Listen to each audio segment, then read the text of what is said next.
Baiklah para mahasiswa, kita sekarang masuk kepada segmen ketiga, sesi kelima ini, yaitu refleksi untuk kasus Indonesia yang didasarkan oleh artikel saya yang ditulis di Detik.com pada tahun 2018 yang berjudul Tata Ulang Kabinet. Itu maksudnya adalah tata ulang organisasi dan birokrasi kementerian dan lembaga di tingkat nasional.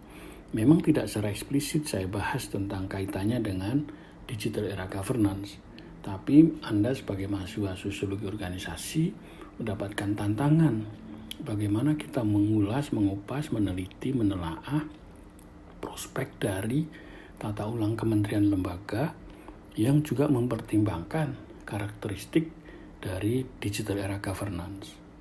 Pertama, kalau kita lihat kementerian dan lembaga kita itu diatur dalam Undang-Undang Nomor 39 Tahun 2008 yang menegaskan bahwa setiap menteri membidangi urusan tertentu dalam pemerintahan.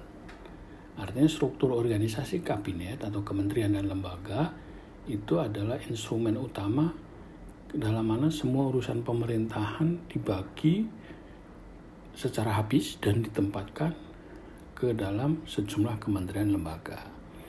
Dan urusan pemerintahan ini yang kemudian pada setiap kementerian lembaga diterjemahkan dalam bentuk program-program prioritas termasuk anggaran setiap tahun.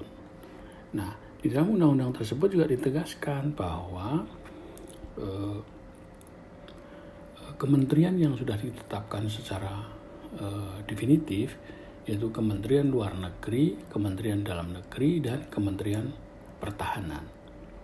Ya, merupakan kementerian yang masing-masing menyelenggarakan urusan pemerintahan yang nomenklatur kementeriannya secara tegas disebutkan dalam Undang-Undang Dasar 1945. Nah, di situ juga disebutkan dalam undang-undang tersebut, di luar ketiga kementerian ini terdapat keleluasaan bagi presiden dan wakil presiden untuk merancang struktur organisasi kementerian lembaga seperti dimaksud dalam pasal 6 Undang-Undang Nomor 39 Tahun 2008.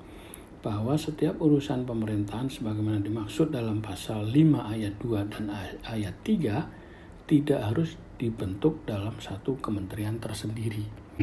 Jadi pertanyaannya sekarang adalah, atau relevansinya adalah bagaimana Anda mahasiswa sosiologi yang mempelajari mata kuliah sosiologi organisasi dan birokrasi digital dapat memahami perkembangan dari NPM kemudian ke digital era governance tadi untuk lebih konkret meneliti, mempelajari, bahkan memberikan rekomendasi ke arah mana pengembangan organisasi kementerian dan lembaga kita ke depan.